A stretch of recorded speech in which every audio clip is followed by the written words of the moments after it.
Oi pessoal, tudo bem? Vamos lá então seguir nosso conteúdo aí de Física 3. Até a aula passada a gente viu a lei de Gauss, aplicações da lei de Gauss para simetria esférica, simetria cilíndrica.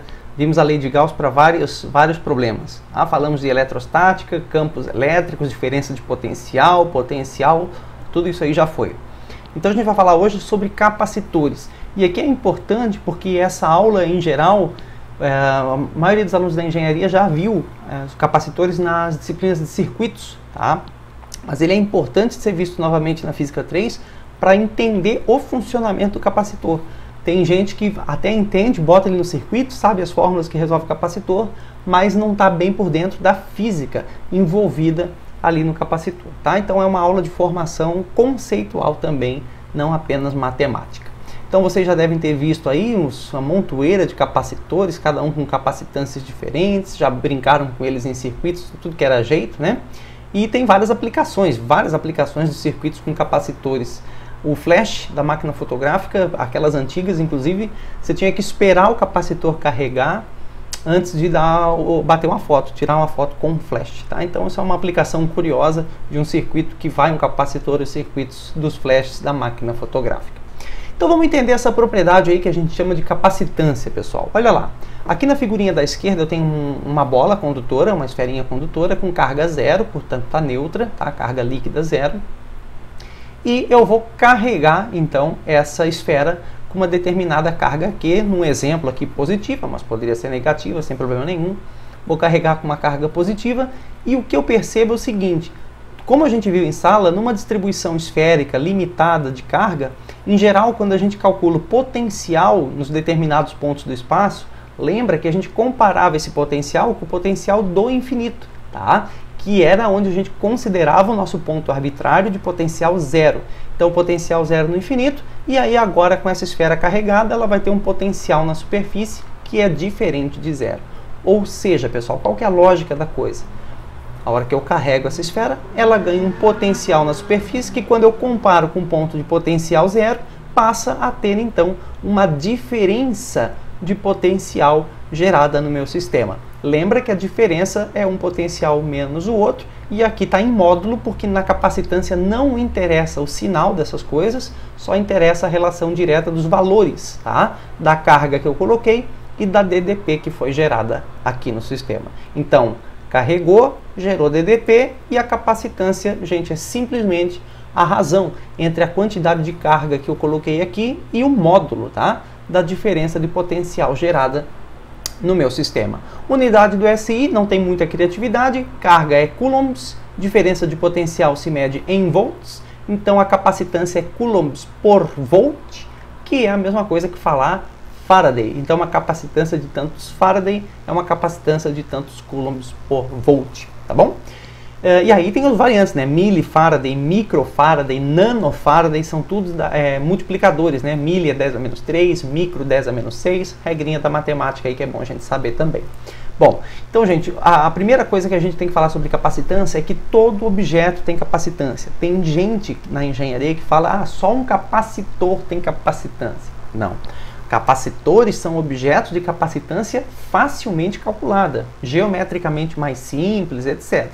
Mas uma mesa tem capacitância. Se eu carregar a mesa e medir uma diferença de potencial no sistema, eu posso calcular a capacitância da mesa, tá?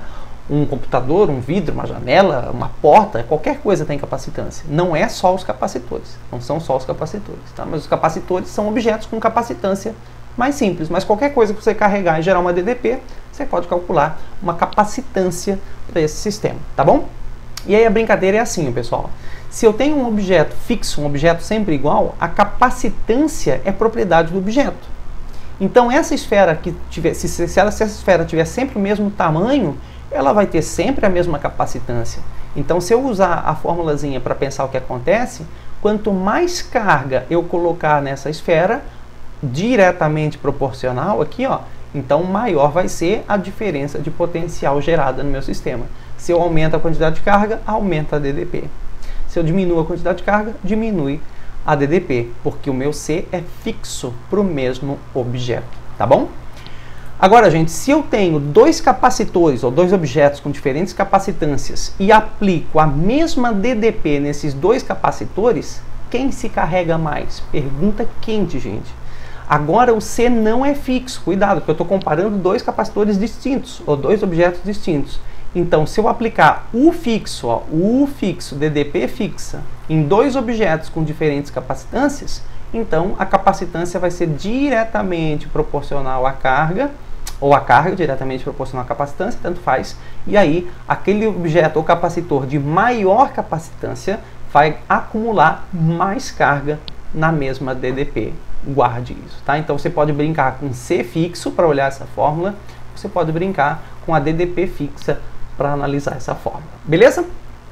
Gente, outra coisa é que a capacitância de um objeto depende apenas da sua geometria e do meio, o ambiente onde ele está também. Mas por hora vamos ficar só com a geometria. Então ele depende só da geometria, então na fórmula de calcular a capacitância, por exemplo, de uma esfera, que é essa aqui, é o raio da esfera dividido pelo K, que é a constante de rigidez elétrica, tá? Do meio, que está aqui em volta da esfera. Se a questão não falar nada, você considera o K do vácuo, que é aquele 9 vezes 10 na 9, e vamos embora para casa. Não esquece que o raio tem que ser em metros no sistema internacional, tá bom? Então, gente, uma esfera isolada é um capacitor, tem uma capacitância dada por R sobre K, ok? E aí o campo externo, para qualquer ponto externo, você pode calcular por essa fórmula, a gente já viu isso em sala, vem o teorema de Newton, né? Qualquer esfera carregada fora dela se comporta como se ela fosse um pontinho na origem. E o potencial também, se você precisar em alguma questão de capacitor esférico, o potencial lá fora também está aqui a formulazinha. Mas o que interessa na aula de hoje é isso aqui, ó. A capacitância dela é o raio pela constante do meio. E o raio é uma propriedade geométrica, então é isso. Tá? A capacitância da esfera ou de qualquer objeto só depende da geometria dele. Um capacitor que vai aparecer muito para nós é o capacitor de placas paralelas, pessoal. Então eu tenho duas placas paralelas, condutoras, uniformemente carregadas, com densidade de carga sigma, mais sigma e menos sigma. Sigma, densidade de carga superficial, lembra, tá? Carga dividido por área, a gente já viu também. Então eu tenho uma densidade de carga positiva, uma densidade de carga negativa. Eu tenho uma área A dessas placas e eu tenho uma distância D entre as placas. É isso que são essas as características geométricas do capacitor de placas paralelas. Então, área e distância, tá bom? Capacitância, olha lá, ela vai ser o epsilon, que é a permissividade dielétrica do meio. Se não falar nada aqui no meio, considera vácuo, 8,85 vezes 10 a menos 12, que é o valor do epsilonzinho que a gente viu. O Azão é a área em metros quadrados e o D que é a distância em metros que separa as duas placas, tá bom? O campo interno a gente já viu também, 4π K sigma, o campo aqui dentro, um campo uniforme, né? O potencial interno a gente já viu também e a diferença de potencial entre as placas a gente já viu também. Então hoje a novidade é essa aqui, a capacitância do capacitor de placas paralelas, epsilon A sobre D. Pessoal, mesma coisa, aí você pode consultar aqui na aula, tá? O capacitor esférico, então eu tenho uma esferinha circulada por uma casca carregada. Então tem uma esferinha lá dentro com carga Q1 e uma esfera aqui fora com carga Q2. O raio da esfera de dentro é Azinho, o raio da esfera de fora é Bzinho e a capacitância está lá, é A vezes B, raio vezes raio, dividido por K vezes B menos A. Então a capacitância do capacitor esférico. Campo interno aqui dentro, potencial interno aqui dentro e a diferença de potencial entre as placas, que nesse caso é a DDP entre uma esfera e a outra casca esférica condutora. Ali fora é a DDP das placas, é isso aqui. Daí uma placa é uma esfera e a outra placa é outra esfera, tá bom? Capacitor cilíndrico, mesma coisa, só que ao invés de ser esfera e esfera, é dois cilindros. Então um cilindro condutor aqui no meio, carregado, densidade de carga superficial, que é condutor, então a carga está sempre na superfície externa, a gente já falou, né? E outro, casca cilíndrica condutora aqui fora, com densidade de carga sigma 2, tá bom? Raiozinho Azinho, raiozinho Bzinho, e a capacitância é L, olha lá, o comprimento aqui do capacitor, dividido por 2K Ln de B menos A. Campo interno aqui dentro, está aqui, potencial interno aqui dentro também, diferença de potencial entre as placas e etc. Lembrando que no potencial, o famoso R de referência é um valor aqui fora, tá? De distância radial, em que o potencial vale zero, é sempre arbitrário, a questão em geral vai passar esse ponto aí para vocês, tá? Então esse é o capacitor cilíndrico, tem várias geometrias possíveis, aqui são algumas que devem aparecer aí na lista, capacitor cilíndrico, esférico, placas paralelas, esfera isolada, beleza? Vale lembrar também que quando esses caras estão colocados nos circuitos, eles têm esse símbolo, que vocês já devem ter usado, né? Duas barrinhas de mesmo tamanho, então tem uma capacitância C ligada aí a 2 pontos do circuito.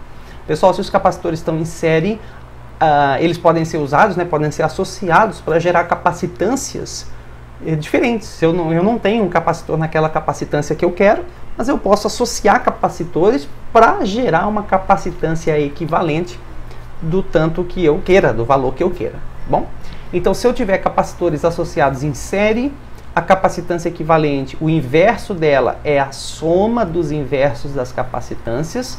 Opa, então isso aqui significa que numa associação em série, a capacitância equivalente é sempre menor que a menor das capacitâncias. Sempre, tá? Se você botar valores aqui e fazer a conta, você vai ver que dá isso. A capacitância equivalente é sempre menor que a menor capacitância.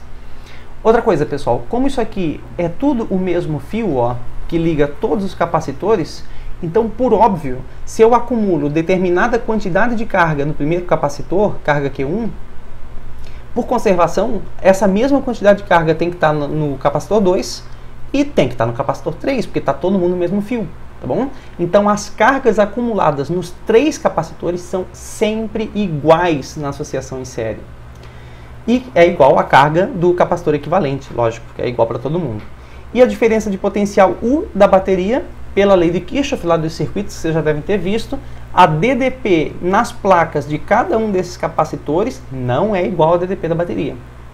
A soma das DDPs vai te dar a DDP da bateria. Então você pega as 3 DDPs, soma e vai ter a DDP da bateria. No caso da associação paralelo, não. Ó. Os 3 capacitores somam as capacitâncias para te dar a capacitância equivalente. Então a capacitância equivalente nesse caso é sempre maior que a maior das capacitâncias, porque a soma delas vai dar sempre maior que qualquer uma individualmente, tá? Então a capacitância equivalente é sempre maior que a maior das capacitâncias. A carga é independente, tá? Não é igual para todo mundo, porque cada capacitor está ligado na mesma DDP, porque está em paralelo. Então os 3 capacitores se ligam diretamente na bateria. Então a DDP da bateria é a mesma DDP para todo mundo. E aí, a mesma DDP em capacitâncias diferentes, a gente falou lá no início da aula, vai gerar cargas diferentes nos capacitores, tá bom?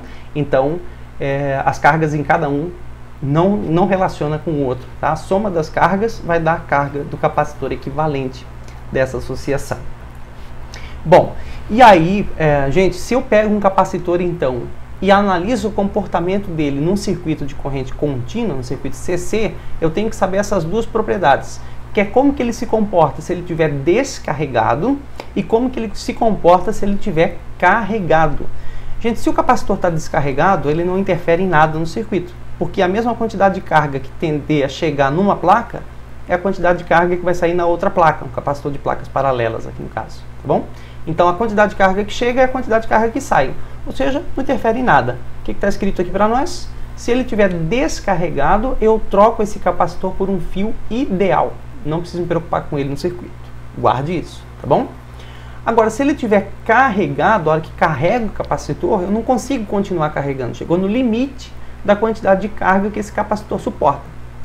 Então, se ele não permite mais troca de carga, eu troco esse cara por uma chave aberta, porque ele não vai deixar passar mais nada ali, ele também para de interferir no meu circuito.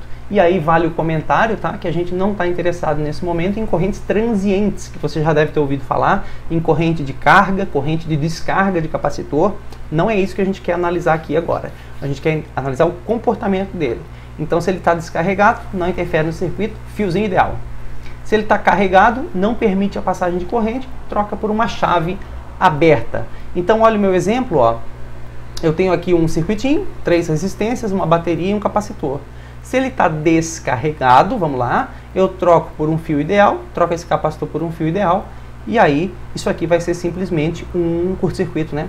Essa resistência vai embora, porque não tem não tem nenhuma resistência nesse fio aqui, é fio ideal, e aí a resistência de 2 ohms aqui de fora fica fora, e então esse circuito simplifica só com 1 ohm lá em cima, 3 ohms aqui embaixo, e aí a gente tem um equivalente aqui em série de 4 ohms, e aí eu posso calcular, sei lá, uma corrente inicial de 3 amperes, né?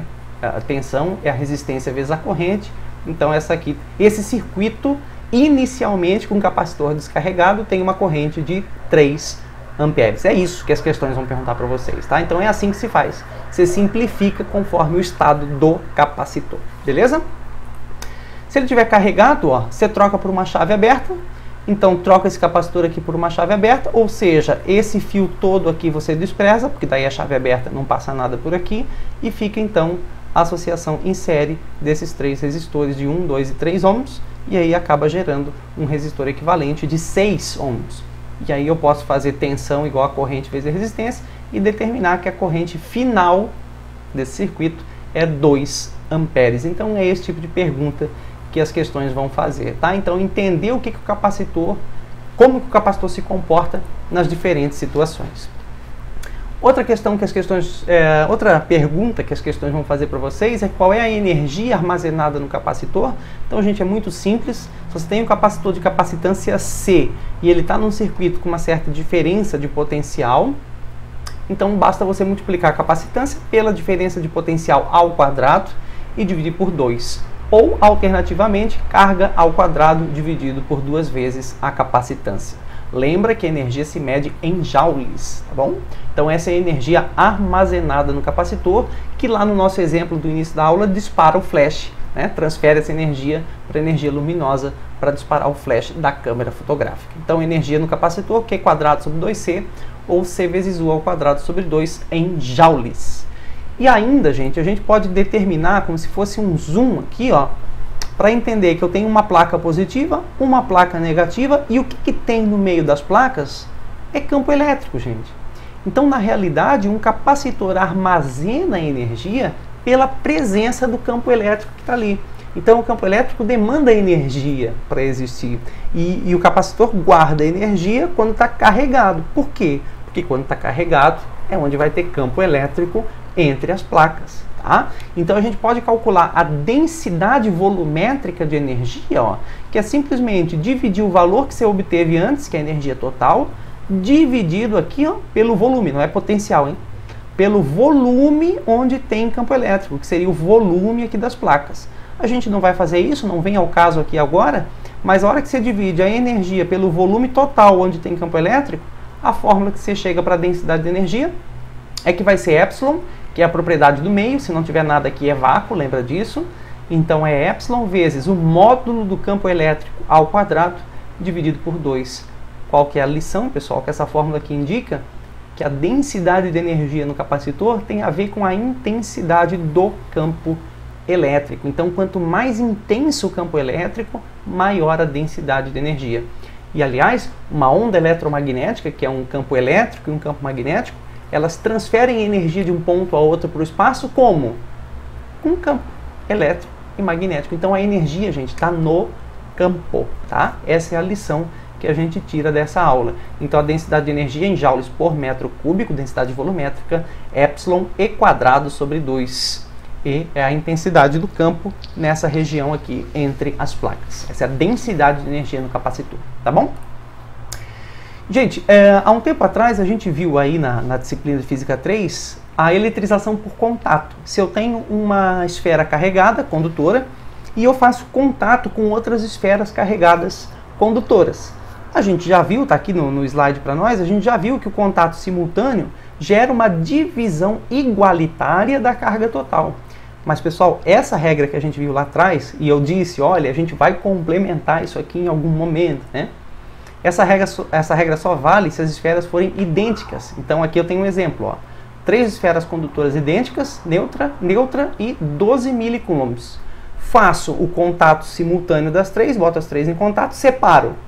A carga final em cada uma delas é 4 milicoulombs. Como que eu cheguei nessa brilhante conclusão? 12 dividido igualitariamente por 3 vai dar 4 milicoulombs, tá bom? Na aula de hoje, quando a gente começa a pensar em capacitores, a gente consegue começar a resolver problemas de contato em que os objetos não são mais iguais. São condutores com diferentes capacitâncias, diferentes tamanhos. Então, pessoal, se eu tenho contato de esferas, eu vou precisar pensar na capacitância delas para determinar com quanto de carga cada uma vai ficar. Que, em geral, é isso que as questões vão perguntar para vocês aí na lista. Então, uma esferinha de 1 centímetro faz o contato com uma esfera de 10 centímetros. Trocam carga, qual a carga final em cada uma? Tem que levar em conta capacitância delas. Por isso que está nessa aula e não lá na aula anterior, tá bom? Então, vamos ver. Tem um objeto 1, ó, diferentes, tamanhos diferentes, tá? Objeto 1 tem uma carga Q1, capacitância C1 e uma diferença de potencial dela para o infinito, tá? O 1. Tem um objeto 2 com uma carga Q2, capacitância C2 e uma DDP dela para o infinito, o 2. Lembra que a fórmula vale para uma, vale para outra, tá? Para uma esfera e para outra. Então a capacitância é a carga pela DDP, capacitância é a carga pela DDP. Gente, se eu botar em contato, e aqui que está o segredo da ópera, tá? Se eu botar em contato, seja por um fio ou simplesmente tocar uma condutora na outra, elas vão trocar carga. Pergunta é, elas trocam carga até que ponto? Até o momento em que não haja mais diferença de potencial entre elas. Esse é o segredo. A gente já viu isso na aula de eletrostática, né? Só existe movimento natural de carga se houver DDP no teu sistema. Então, a hora que eu boto o contato dessas duas esferinhas, elas vão trocar carga até que não tenha mais DDP entre elas. Ou seja, o potencial delas até o infinito tem que ser igual, para que não tenha mais DDP entre uma e outra. Então, o meu U1 e o meu U2, se forem diferentes, vai gerar troca de carga. Até quando? Até que o meu U1 e U2 mudem e vire um UF, por exemplo, o DDP final, que vai ser igual nos dois objetos. Esse é o segredo, tá? Então, ó, a DDP final será UF e as cargas finais eu vou chamar de QF1 e QF2. É isso que eu quero saber. Então, eu quero saber qual é a carga final numa, qual é a carga final na outra. Lembre-se que as capacitâncias dos objetos são fixas, capacitância da primeira bola é sempre a capacitância da primeira bola e da segunda é sempre da segunda, tá? E, obviamente, pessoal, por uma questão de conservação da carga, as cargas antes e depois da troca de carga entre elas tem que ser a mesma, a soma, tá? A soma das cargas antes e a soma das cargas depois tem que dar igual por conservação. Quem é carga antes? Q1 e Q2. Então, Q1 mais Q2 tem que ser igual a QF1 mais QF2. Então, vamos jogar aqui, ó. Conservação da carga, Q1 mais Q2, QF1, QF2. Quem é Q1? Olha para a brincadeira aqui em cima. Q1 é C1 vezes DDP1. Então, C1 vezes DDP1 tem mais, olha lá, C2 vezes DDP2, está aqui, igual a QF1, QF2. Quem é QF1, QF2? Vale as mesmas fórmulas, tá? As capacitâncias são as mesmas, que são fixas para os objetos. Só que a DDP não é mais o 1 e o 2, agora é o F. Então, a carga final 1 vai ser C1 vezes o F agora. Então, C1 vezes o F. E a carga final 2 vai ser C2 vezes o F que está aqui. Então, C1, U1 mais C2, U2 igual a C1, UF mais C2, UF.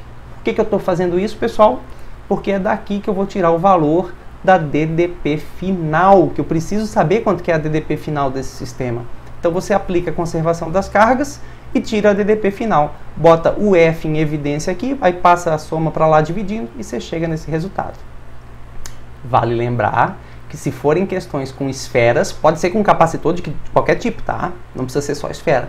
Mas se forem capacitores esféricos, a capacitância C1 e C2 dá para calcular, a gente já viu ali ainda há pouco, é o raio dessas esferas dividido por K, que é a constante de rigidez dielétrica do meio. Tá bom? Então, C1 e C2 a gente já sabe calcular, gente.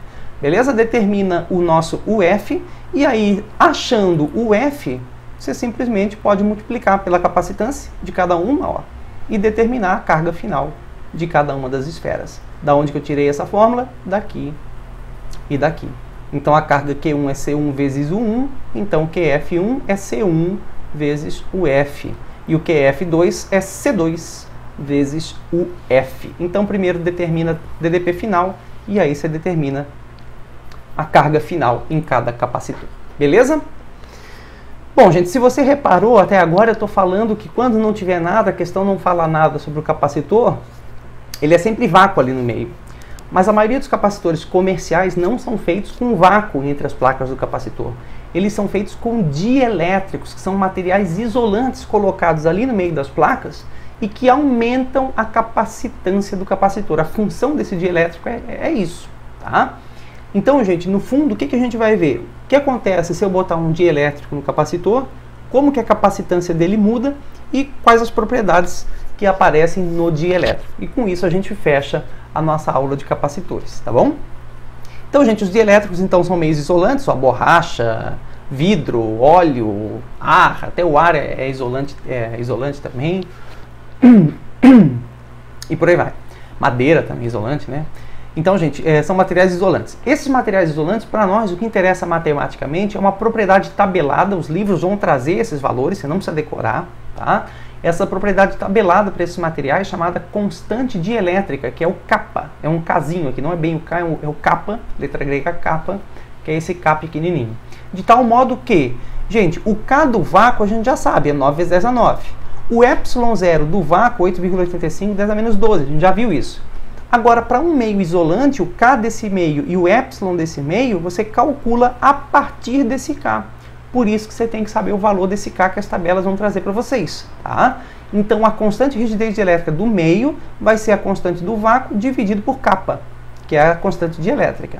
E o ε, que é a permissividade dielétrica do meio, vai ser o ε do vácuo vezes o kappa, tá bom? Como os materiais isolantes eles têm o kappa maior do que 1, sempre maior do que 1, então o K de qualquer meio vai ser sempre menor que o K do vácuo. Cuidado, hein? Se esse cara é maior do que 1, esse cara é sempre menor do que esse, tá? E se esse beleza pura aqui também é maior do que 1, então esse, que é a permissividade de qualquer meio, é maior do que a permissividade do vácuo, sempre. Então, o ε de um meio é sempre maior que o ε do vácuo. E o K de um meio é sempre menor que o K do vácuo. E aí, então, o efeito do dielétrico. Essa é a parte mais interessante que a gente tem que olhar aqui com cuidado. Se eu boto aqui, ó, placa do capacitor, e aqui um material dielétrico, material isolante aqui no meio, lembra, o isolante não permite facilmente a condução de eletricidade, mas ele se polariza, tá? A presença desse campo elétrico externo, que é o campo elétrico das placas, E0, da positiva para a negativa, como a gente já viu, esse campo elétrico desloca a nuvem de elétrons de cada molécula. Então, apesar de não ter mobilidade de carga, dos elétrons não conseguirem conduzir num isolante, eles se polarizam. A nuvem eletrônica se desloca e aí, se eu tenho a placa positiva aqui, a nuvem eletrônica, ó, acaba se concentrando mais na esquerda da molécula. Claro que isso aqui é um desenho simplificado, tá? Mas a polarização ocorre. Então, ele vai se polarizar aqui e o efeito prático disso, que eu acho muito interessante, é que esse material dielétrico, quando ele se polariza, gente, é como se aqui no meio dele, ó, esse positivo matasse esse negativo, esse positivo matasse esse negativo, esse positivo matasse esse negativo, tal, tal, tal. Mas nas bordas do dielétrico, não tem outras moléculas de dielétrico para anular o efeito disso, tá? Então é como se no próprio dielétrico fossem formadas mais duas placas. Olha que interessante. E essas duas placas são com essas cargas da polarização. Então a gente chama isso de carga induzida ou carga ligada, que vem da polarização do dielétrico. Tá bom, gente? E aí, pessoal, olha só. Aqui fora eu tenho a placa do capacitor, campo da esquerda para a direita, da positiva para a negativa. Mas pela polarização do dielétrico, veja, é como se aqui tivesse, ó, uma placa positiva e aqui tivesse uma placa negativa. Mas não é carga do capacitor, é carga induzida pela polarização do dielétrico. Então, essas cargas induzidas vão acabar gerando um campo que é um campo contrário, aqui o vetor, ó, um campo contrário ao vetor E0 que eu tenho lá fora. Por quê? Porque agora a carga induzida é positiva na direita e negativa na esquerda. Então é como se o campo viesse da direita para a esquerda, o campo induzido. Certo, pessoal? Na prática, o que acontece? se eu tenho um campo para a direita das placas de fora e um campo para a esquerda, que é o campo induzido pela polarização aqui, então o campo que você vai tomar conhecimento é o campo resultante, que acaba sendo menor pela soma de vetores lá da física 1, ó. Esse vetorzão aqui para a direita com esse vetor para a esquerda são opostos, então se subtraem em termos de módulo, tá? E aí o teu campo resultante acaba sendo menor que o campo original das placas. Tá certo, pessoal? Então, o efeito do dielétrico, o que que é? Vamos lá. É polarizar, gera um campo contrário ao campo do capacitor, e aí o campo resultante acaba sendo menor que o campo original, tá? Então, vamos lá. Meu E0 é a intensidade do campo devido somente às placas, que é o que eu falei. O sigma 0 é a densidade de carga das placas, original. O meu EI é a intensidade do campo induzido no dielétrico, ok? Meu sigma I é essa densidade de cargas aqui, ó, densidade de carga ligada ou carga induzida pela polarização do dielétrico.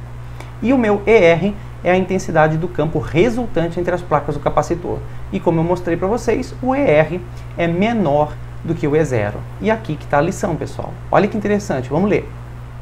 O dielétrico, gerando campo oposto ao das placas externas, permitirá que mais carga seja colocada, permitirá que mais carga seja colocada para que o campo resultante seja o mesmo que o campo inicial sem dielétrico.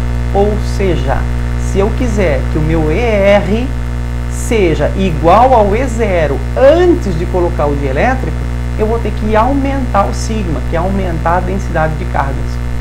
É isso que está dizendo aqui. Então, se eu quiser que o ER cresça, eu vou ter que botar mais carga nas placas do capacitor. Tá bom? Assim, é necessário mais carga acumulada para gerar o mesmo campo, que era o meu E0. Então, eu preciso de mais carga agora. Atenção, hein? E aí, lembra que existe uma relação entre o campo e a diferença de potencial, que a gente já viu em eletrostática. Tá? O campo é diretamente proporcional à diferença de potencial entre as placas, a gente já viu isso. Então, se o campo é grande, a DDP entre as placas também é grande. Se o campo é pequeno, a DDP entre as placas também é pequena. Tá? Então, se eu quiser fazer com que o campo cresça e quiser aumentar a DDP para o mesmo valor de DDP que estava antes, quando eu tinha só o E0, eu vou ter que botar mais carga. Gente, é isso que está escrito aqui, ó. Então eu preciso de mais carga acumulada para gerar o mesmo campo anterior e gerar a mesma DDP anterior. Ou seja, isso implica que eu tenho um dielétrico capaz de aumentar a capacitância, porque ele vai botar mais carga na mesma DDP. Olha para a fórmula aqui, se eu boto mais carga para gerar a mesma DDP que eu tinha antes, eu tenho uma capacitância maior, tá bom?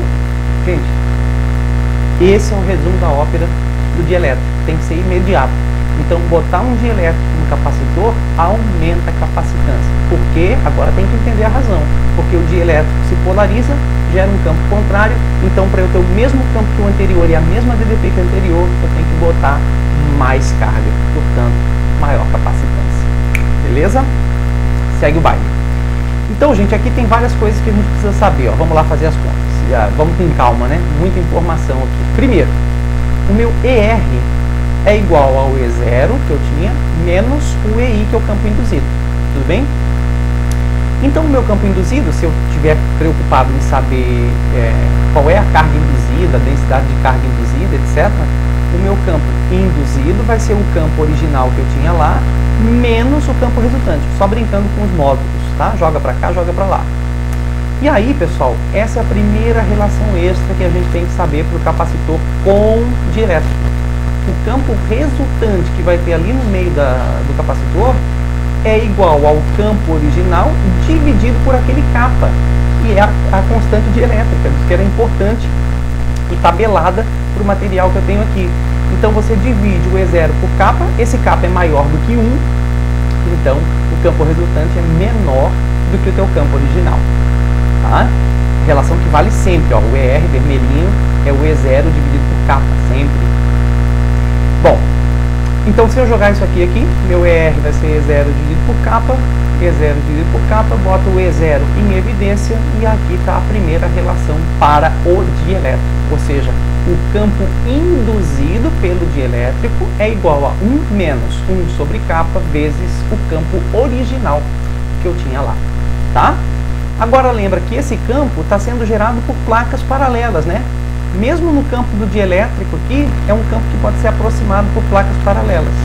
A gente já viu em eletrostática que o campo formado entre duas placas paralelas é 4πk sigma, que é a densidade de carga. Então o campo das placas de fora é 0, 4πk sigma 0. O campo gerado pelas placas, entre aspas, do dielétrico é 4πk sigma I, que é a densidade de carga induzida. Então, se eu troco isso aqui, 4πk sigma I e aqui 4πk sigma 0, 4πk vai embora, fica sigma I igual a papapá sigma 0. Então, eu consigo determinar a densidade de carga induzida. E lembra que a densidade de carga superficial é a carga que eu tenho dividido pela área. Carga que eu tenho dividido pela área. Então, se eu jogar aqui carga por área, se a área do dielétrico é a mesma área da placa do capacitor, as áreas vão embora e aí eu consigo determinar a carga induzida no meu dielétrico. Então, gente, em verde aqui, ó, é tudo que você precisa saber acerca do dielétrico. Campo que ele gera, densidade de carga que ele gera e carga induzida que ele gera na presença do campo externo. Certo? Então, vamos pensar. Se eu pego um dielétrico, questãozinha quente da lista que vai aparecer para vocês, tá? Eu pego um dielétrico aqui, material verdinho, ó, e coloco dentro das placas do capacitor. Na situação da esquerda, o capacitor está desconectado da bateria e na situação da direita ele está conectado a uma bateria. O que é que vai acontecer? Então, gente, vamos lá. Primeiro vamos pensar se ele está desconectado. Se eu boto esse dielétrico entre as placas com ele desconectado, aumenta a capacitância, que sempre aumenta. Já viu, né? Botar o dielétrico aumenta a capacitância. Então aumenta a capacitância, mas a quantidade de carga nas placas do dielétrico continua fixa. Por que continua fixa? Porque esse capacitor está desconectado. Então, se ele está carregado com uma determinada carga, não é porque eu vou botar o dielétrico que ele vai ficar mais ou menos carregado. Olha só, ele vai ficar carregado igualmente. Então, carga fixa e aumenta a capacitância. Então, gente, se eu tenho, vamos pensar a fórmula aqui, ó. Vamos pensar a fórmula aqui. Se eu tenho a mesma carga, tá? E eu tenho um aumento da capacitância, então o que vai acontecer?